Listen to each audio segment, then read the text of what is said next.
Well, hey, Life Groups. Thanks so much for having this conversation today as we continue in our journey through the book of Acts. On Sunday, if you missed it, we looked at the story that comes at the end of chapter 4 and the beginning of chapter 5. It's one big story. And in the first part of it, it describes how in the early days of the church, the Holy Spirit had so grabbed hold of the hearts of the people that they were beginning to experience a profound level of togetherness and community and oneness of heart and mind, so much so that they began to see their individual things, their possessions, their wealth, as being kind of everyone's, as being shared possessions. They weren't clinging tightly to their own things, but shared freely with anyone who had need. People even would sell off a plot of land I own as probably like a retirement investment. They were, defunding these kinds of resources that they'd been holding on to in order to make sure that there were no needy people among them.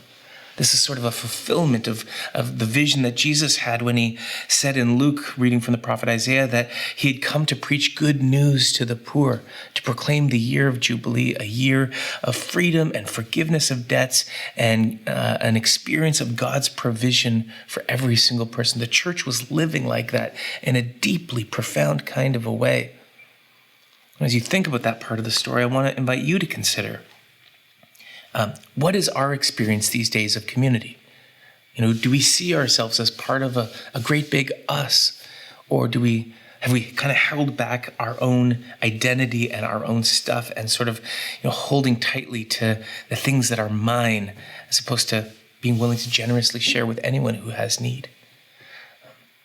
As we get to the end of that story, we get a warning story in the beginning of chapter 5, the story of Ananias and Sapphira. It's an uncomfortable story about a husband and wife who sell a piece of land as well, but they hold some back, which the text reminds us was their right to do. They could have kept that money to themselves, but they lied about it and they said they were giving everything. And in this story, we see echoes of Adam and Eve taking and lying and hiding. And we see, the influence of Satan, the enemy, convincing us that God isn't good enough to provide for all our needs. And in this story, we see a warning about the kind of hold that wealth and possessions, that materialism and greed can have on our hearts. It can cause us to behave in a way that rather than building community and putting courage into the community, it can actually destroy community and bring about death and fear.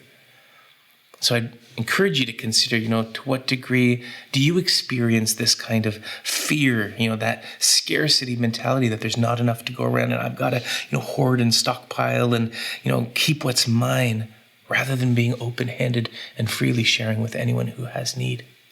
I know that conversations about money can be awkward and weird. I apologize if it makes it feel uncomfortable to you, but I think it can be a really fruitful and productive thing to talk about in community as you discuss what kind of financial practices look like in your life as you're increasingly wanting to be fully devoted to Jesus. So I hope you guys have a great conversation.